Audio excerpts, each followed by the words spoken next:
What's going on, guys? Back here after a couple weeks. For those of you that have been following me online, you saw that a couple weeks ago I went out and played a round of golf. A buddy that I've been teaching for a while called me and was like, "Hey, man, I need a lesson. I'm struggling." And I told him I'm an amateur. I'm not really teaching anymore, but if you bring me out to your golf course, we'll go play 18 and I'll kind of caddy for you. I'll watch you. I'll see what you're doing. If I see something that needs a fix, I'll kind of say, "Hey, check this, do that." And then I'll kind of caddy for you. I'll shoot you yardages. We'll talk about what shots to hit, where to do what, and when. And it was good. It went well. He's a member at the Cape Club of Sharon, and I used to work there back when it was called Spring Valley. And back then, I've always liked the golf course. It was always kind of hit or miss in terms of conditions, but a couple Fridays ago when we went out there, golf course was in great shape. It was firm. It was fast. A couple times I looked at the buddy that I was playing with. He had a pitch or a chip, and you kind of heard that hollow knock, when it landed on the green. It was just kind of a knock, and it took off, and it was good. The golf course was good. Felt good to get back out there. Unfortunately, had a little setback medical wise. Yeah, I was struggling for about 3, 4, 5 days to the point where I actually called the doctor and we got back on the drawing board medication wise. So I'm not going to go too much into that. If you guys are interested, I know a lot of you have been following along and kind of asking how I've been feeling. Feel free to reach out, hit me up in the DMs or shoot me a text and I'll kind of get into a little more detail. But all in all, it was kind of what I expected game wise. I was sloppy, obviously. I kind of ran into a little bit of fatigue or struggle bus. I don't know if I got dehydrated or what, but it felt like somebody had the two muscles that run along your spine and was just squeezing them on 8, 9, 10, and 11. But once I kind of got going a little bit, I hit some great shots. But more importantly, we saw some things with my buddy that definitely could help him. And the more that I kind of started talking to people, my buddy that's caddying out on tour, some other players, some people online, some people on Twitter, and you kind of start formulating an opinion. And I kind of wish I had recorded this 2 weeks ago, and now we could be doing a follow-up. But we take what we can get. So just little subtle things that kind of frustrate me as a teacher. I'm not a teacher anymore, but as a guy that wants his buddies to succeed and wants to see them play good golf. He's a 15.5 index or whatever, but he thinks he's a 2. And it gets a little frustrating when he starts taking chances that he doesn't have to. That's one of the things that we've talked about with my buddy that's caddying out on tour is, the money has gotten so big and these guys aren't struggling to eat and travel and things like that anymore. So it's all go all the time. And you saw a perfect example of that this week. And I'm going to get into the Tour Championship a little bit. Shout out to Tommy Fleetwood. Played great. He's been playing good for so long and he's been so close. But the example that I want to make is Justin Thomas on Thursday. He shot 29 on the front. He made a birdie on like 13 or 14. He got it to 6, 7 under. And then on 16, he had a wedge in his hand to a back right pin. And that's where the challenge gets between where the older guys with the golf ball that spun and the way you played, a little more defensive, and the newer guy today, he took dead aim. He probably missed his spot by 5 to 10 feet, one hop over the back, and he made a double and then kind of got stuck in neutral for the rest of the week, right? So there's a perfect example of something that Tiger would never do, Scotty Scheffler would never do. And I think JT was kind of giving himself a heat check a little bit. He was cruising, hadn't made a bogey all day. Let's take dead aim. We got a wedge in our hand. And I get it. And that's today's golf. It's getting a little out of control because it's creating the amateur golfer to kind of be a little delusional. One of the things I shot my buddy a text last week, and I'm like, the blind optimism for you guys is tough to follow, and it's tough to watch as a good player. One of the things I always prided myself on in my game was I grew up at a golf course that was 5,500 yards. It had internal out of bounds everywhere. So I had to learn to hit the ball and play. Now, anybody that knew me pre-going to Methodist, my golf swing was terrible. Kind of still is. But back then it was even worse. I was even flatter. I was more around myself. And I played a giant hook. Now I learned ways to aim here and do that and keep it in play, not make big numbers. And then when you hit a green, you make a birdie and you run.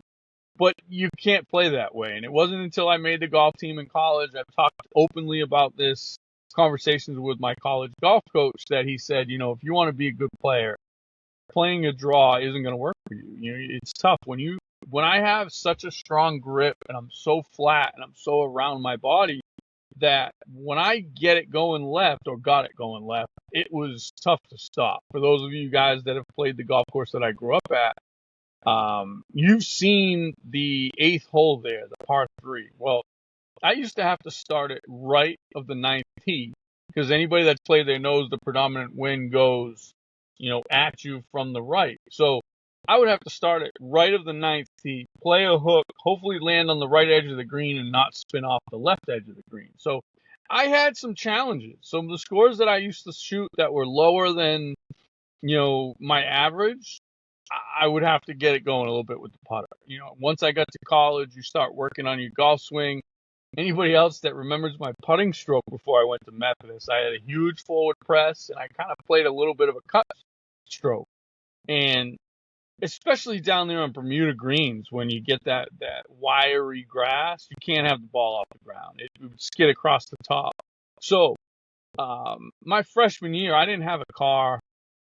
I hated it at Methodist. It was boring. It was Fayetteville. It was miserable. So every day after dinner, I would just walk down the hill and I would sit there and just putt.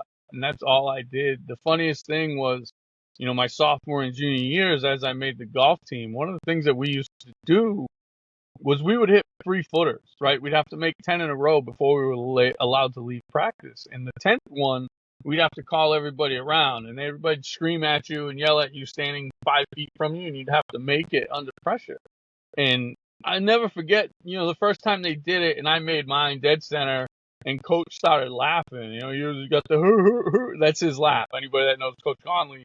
And he's like, you haven't missed one of those since you were 12. And I kind of shook my head and was like, Coach, if you only knew. That was hard work. That was hours put in from every day after dinner until dark on the putting green. Putting with a wedge, putting with 2 alignment sticks so I get my strokes square up. There's work that goes into being a good player. But what most people don't understand is the mental work is the hardest part. Growing up at a golf course that's 5,500 yards, and now back then, before the Pro V came out, it played a little bit longer, so you had some shots where not every hole was driver wedge, and you weren't hitting 8 and 9 irons into the par 5, but it was short enough that I knew at an early age I was good enough that I could birdie any hole at any time. What I had to learn was the discipline not to expect it. Don't take that chance, right? Those greens are so tiny, and if you miss them in the wrong spot, you're dead. You got no shot. You're making bogey if you're lucky or more. So I take a lot of pride in toning it back, knowing when to be aggressive. I think probably for those of you guys that have played with me, I think I could probably be a little bit more aggressive a little more often, especially in match play when score doesn't matter. Too often I got my head wrapped around, all right, I have to shoot X. And it's not the case in match play. If I make double or triple, who cares? Move on to the next hole. So that's that battle and that inner fight with yourself. Do I go at this flag? Do I take that chance? JT took that chance on Thursday and he lost. But not only that, I got into this conversation with the guy, and we'll get into the playing lesson now. He's a 15 index, a little higher, but so I kind of told him, we start talking about it, and I'm like, dude, you should never expect to make birdie. You should never try to make birdie. Your goal on every hole that you play should be, okay, I have to make sure bogey is my worst score. If you make 18 bogeys, you shoot 90. That's his kind of embarrassing number, right? We should all have a number in mind. Mine, every time I stepped on the first tee, was to break par. 75 and under was acceptable. I start shooting 80, and you get that round number first, and I'm going to the range. It's time to practice. So everybody should have a number. For him, I told him, 85 and under is a huge success. 85 to 90 is where you should be on a regular basis, and 90 plus you should be upset about. So that's bogey golf. And what he didn't understand when I'm telling him this is what's going to happen if you start playing for bogey, right? You hit a bad tee shot in the right rough.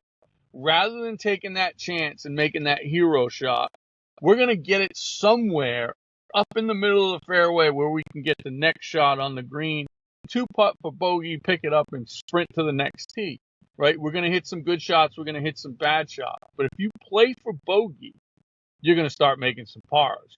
14 bogeys and 4 pars, all of a sudden now that 90 turns into 86. And out of 15 plus, by the time you round it up with the course rating and everything, this course handicap probably 17 or 18. You start shooting 85 and 86, and you're going to start winning some matches. So that was the point that I wanted to get through to him, and that's what we kind of discussed as we were going around. Right off the bat, he brought a couple other buddies, and we're kind of all catching up. Hey, how's it going? How you feeling? Blah, blah, blah. And all of a sudden, I hear clink. He's already hitting his tee shot off the first hole. Now I turn around. He's teed up on the left side of the box. He hits a burner down the left side, and I'm like, dude, we weren't even ready to go yet. What were you aiming at? He's like, I kind of aim over there. And I'm like, that makes no sense at all. Why do you have me out here right now, right? Slow down. Let me talk you through this. So for him, and a lot of you guys listening feel the same way, myself included, right? I play a little baby fade when I'm playing well. So my target line is always down the left side of the fairway, right? If I can hit a dead straight shot down the left rough cut, if I end up in the left rough, worst case scenario, okay. But if I hit my little perfect little baby fade, it gets to the left center. If I overdo it a little bit, it's in the right side of the fairway, maybe in the right rough. And if I really hit a bad shot where I block one and let one go, it's going to be right rough, but it's still going to be in play, right? One of the things that I talked to him about, and a lot of you guys should learn this, and if you start to learn this, you'll get better, and you'll start to see your scores come down. There's a progression of golf, right? Tree line to tree line, side of the fairway, shot shape. So if you're shooting 90 every day, your goal should be tree line to tree line. If you keep it tree line to tree line in play every day, every hole, you're going to start breaking 90 in a hurry because you're going to make some pars. If you start to get good enough where, okay, I can pick the half of the fairway that I want to play it from, right? So now we're hitting it down the left side, and I want to be in the left half of the fairway. I hit my little baby cut to that, right? Then as we start to get to shaping holes and the way they move, we start turning our ball to go with the hole. But a lot of it is set up by where you start on the tee box. A hole later in the round that I'm going to get into where he kind of hit a bad shot, and it was a great teaching moment, not only on the tee, but once we got out there and kind of talking about the fairway. But, so the first hole, he kind of scrapes one down the left side, hits the next one, hits it up over the green, gets up and down or makes bogey. Nothing major. But then we get to the second hole, and any of you guys that have played the Cape Club of Sharon, the second hole is a very long 450, 60-yard dogleg right that's up the hill, and there's a group of trees right on the corner. So he gets up, he's going to the left side of the box, puts the tee in the ground, and I'm like, where are you going? And he's like, I'm going over those trees.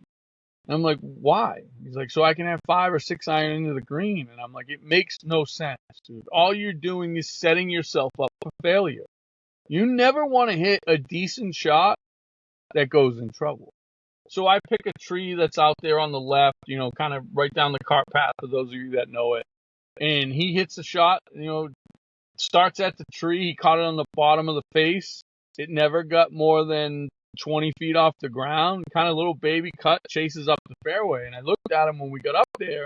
He was like 205 in, and I'm like, you realize if you hit that same shot at those trees, you're in the trees, you're dropping down, and now you're punching out. And he's like, yeah, I get it. Yeah, I understand.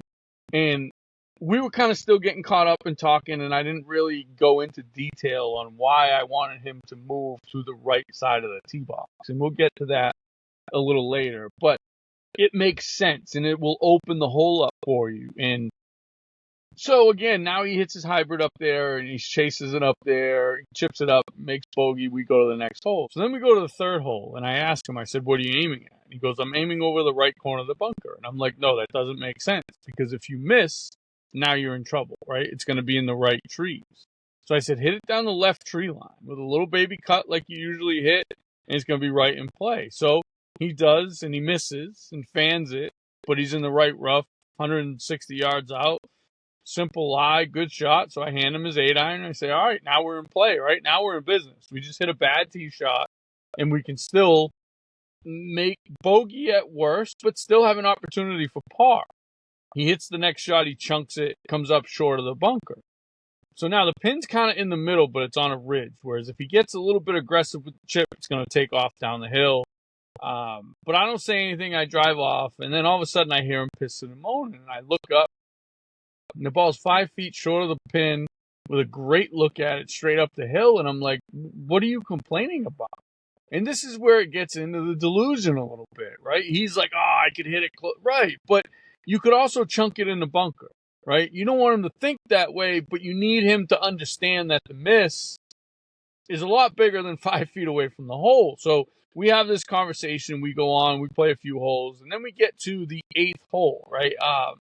So I make a couple pars, so I get up to the box. I go all the way to the right, and if you've played the golf course, there's a bunker on the left in the middle of the fairway, and then there's a pond on the right. But once you go to the right of the tee box and you point yourself at the trees on the left, you don't even really see it, right? To the point where we were joking, and I'm like, I don't even remember that pond there. Now, I lived on the 6th hole, and I used to walk to work every day when it was Spring Valley around that pond.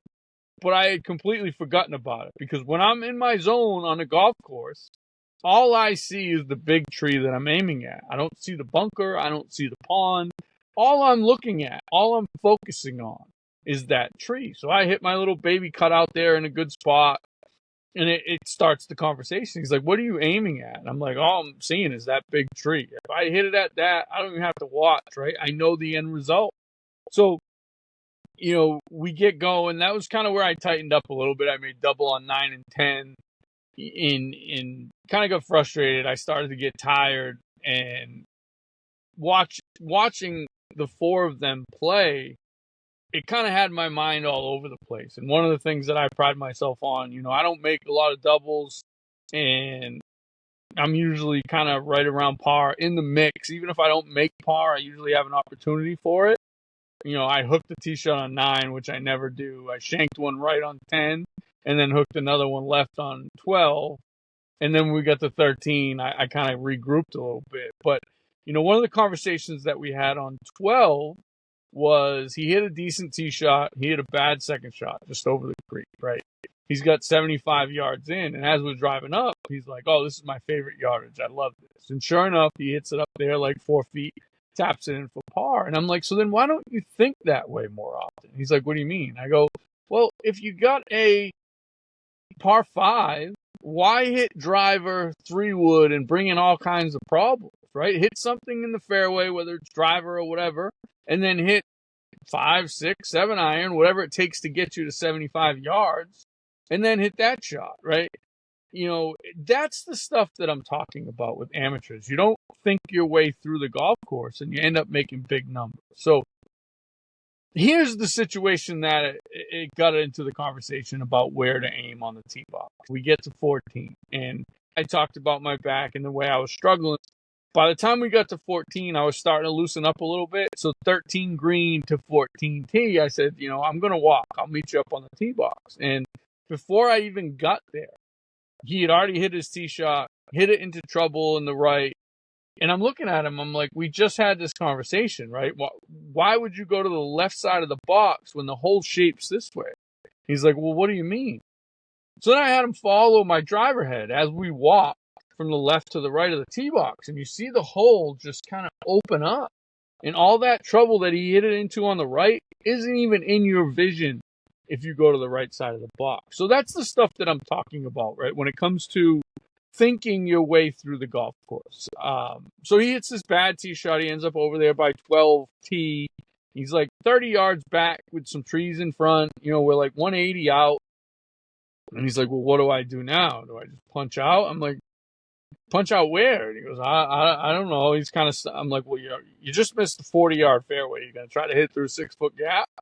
You know what I mean? Like, that's the stuff that can save you a lot of shots. He's like, well, why don't I just go out that way? Well, now you got the bunkers and all those things to worry about. And I'm like, dude, you just told me that your 70-yard shot is the best shot in your bag, right? So why don't you hit a club that's going to get you to the 70-yard mark?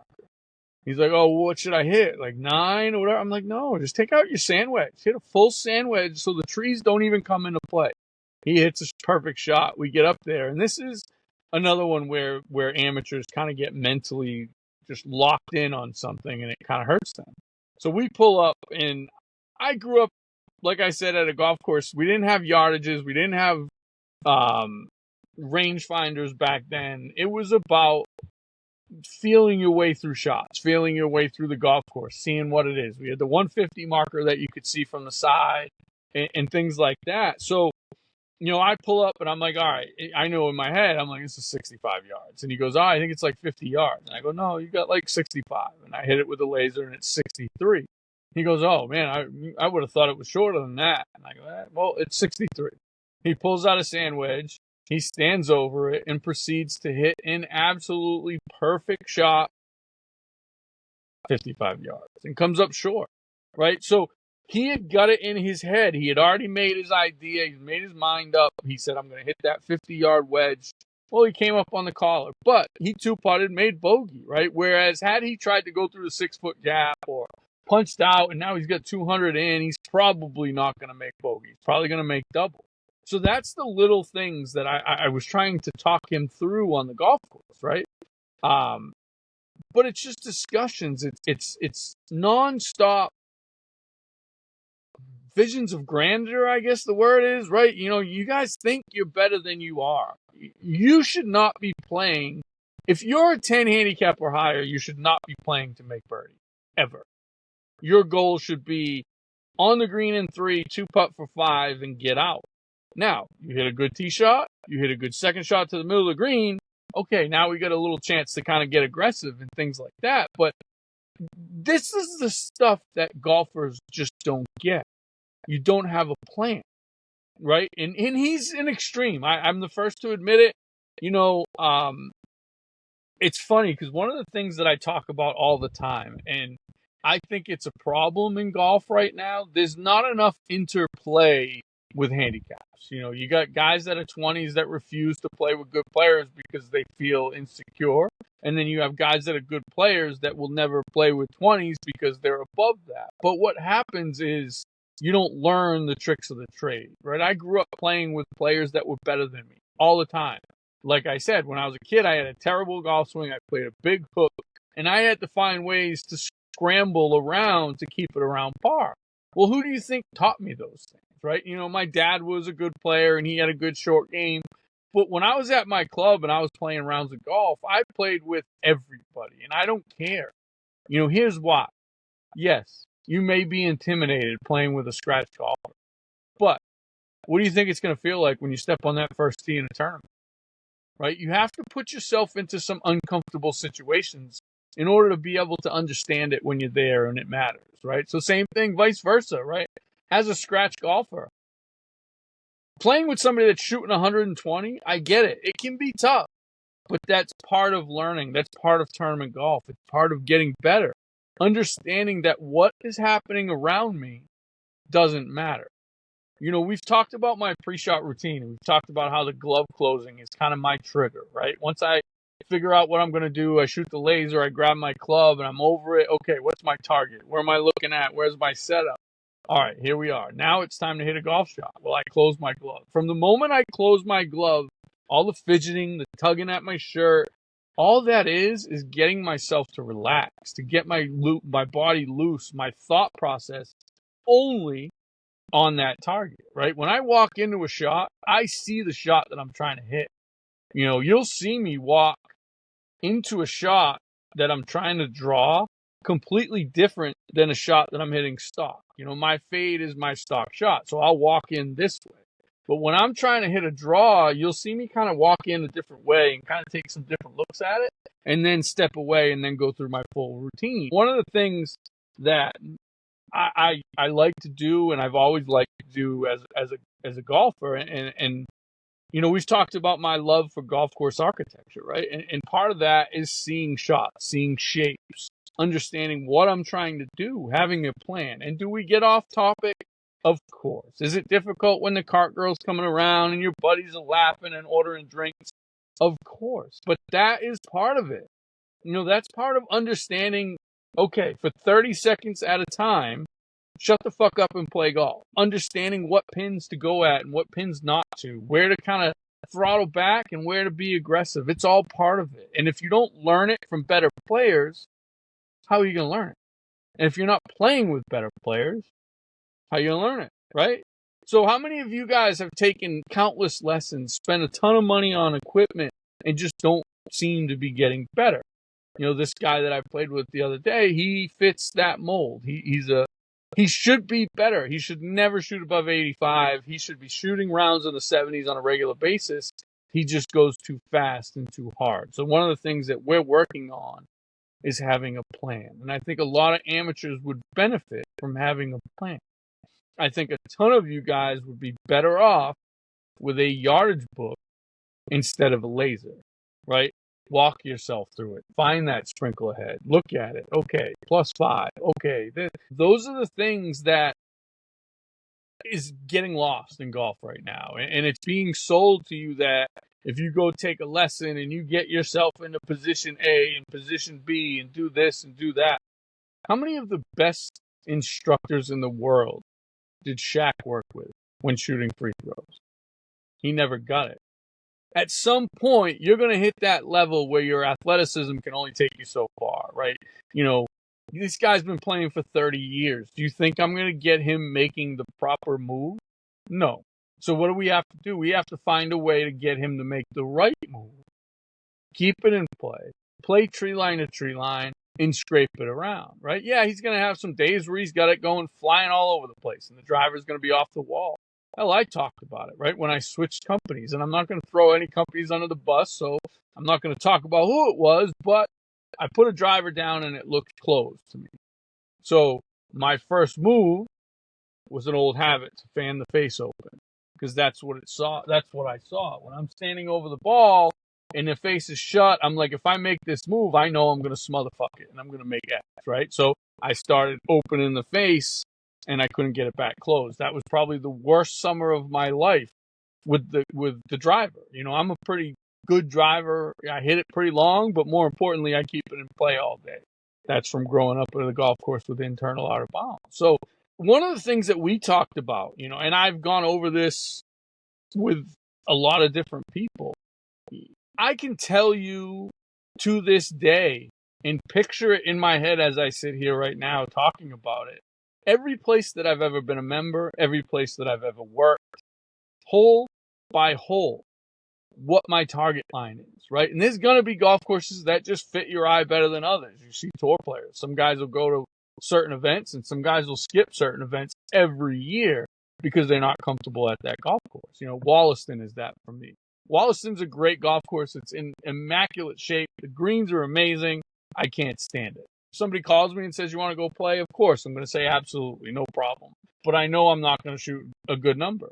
And I go in there with a negative mindset because I haven't found the trees and the target lines and what I need to keep the ball in play. So I get over the ball and I'm like, oh, man, I have no idea where I'm hitting this. And there's no scarier feeling in golf than standing over the golf ball saying, I don't know what I'm trying to do right now. And then Wollaston does that to me.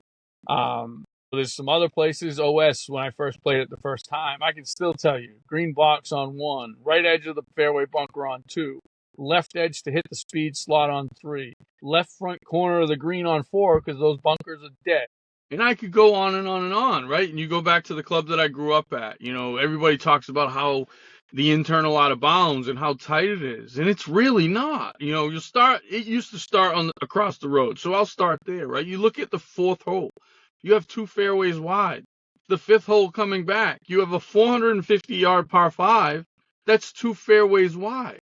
It's one of those situations where As long as you pick the right target lines, it's really not that tight of a golf course. You know, we make it tighter because we try to cut little corners and cheat a little bit and get that little extra. I mean, what's the difference between 75 and 100 yards? Most of the time, give me 100 instead of 75, you know. So these are the things that I wanted to talk about when I started thinking about doing this podcast, because this is golf. And this is how you get better at golf. And if you're not thinking of these things and having these conversations, guess what? You're going through the motions and your scores are never going to go down. And if that's the way you want to do things, that's fine. I don't have that in me. I have a chip on my shoulder. I always want to shoot the lowest possible score. I want to beat you every time I step on the first tee. And I get it. That's why people don't like me. I come off the wrong way. I come off abrasive, but that's fine. That's what the antidepressant changed in me. You know, when I walked into a room, I used to love it when there was 4 or 5 guys there that didn't like me. Fuck you and your opinion. Because most of them, I never even had a conversation with. You were mean to my boy. You said some mean things about our golf course.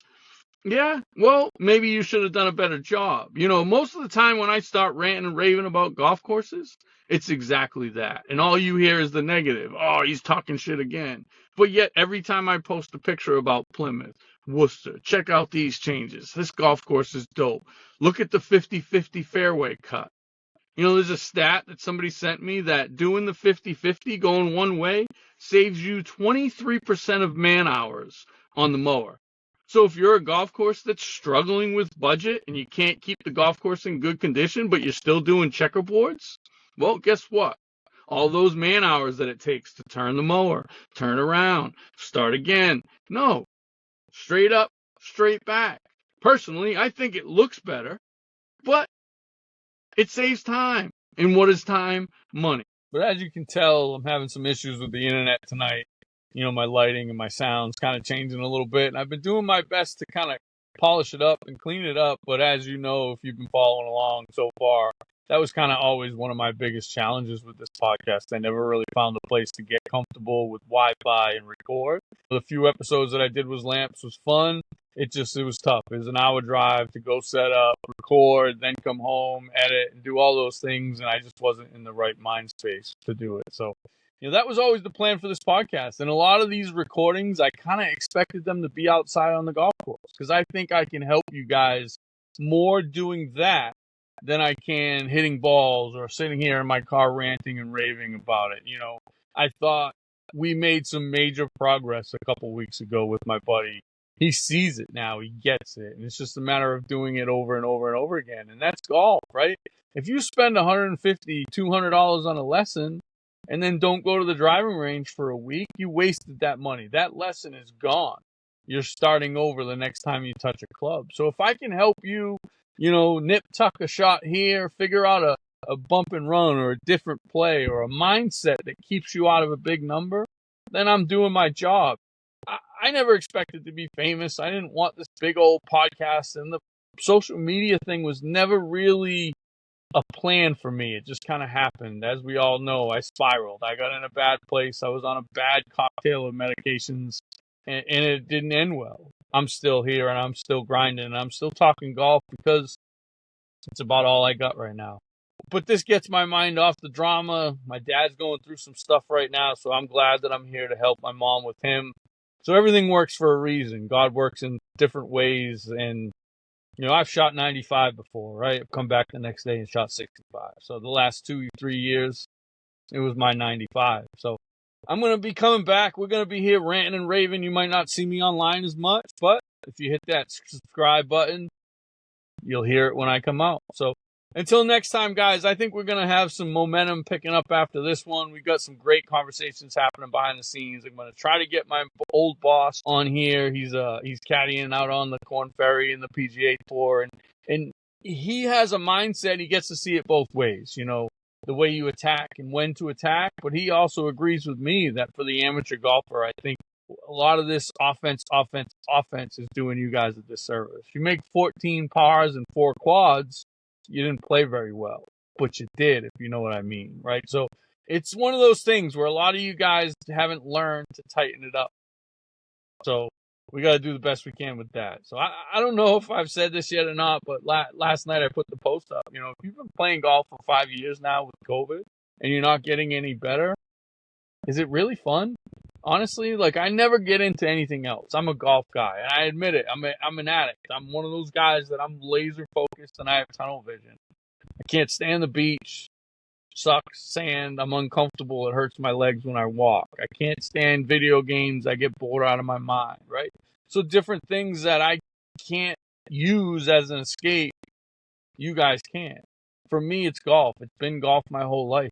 Before the internet, before there were all these other things to do.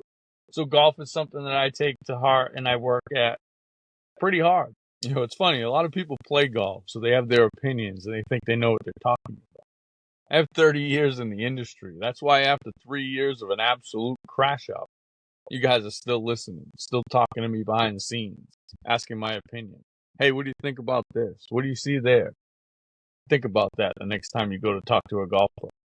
I would never go to a lawyer, doctor, chef, tell them how to do their job. I know golf. It's what I talk about. It's all I talk about. So the next time you're going to question me, make sure you come with some bullets. All right, guys. Until next time, let's go.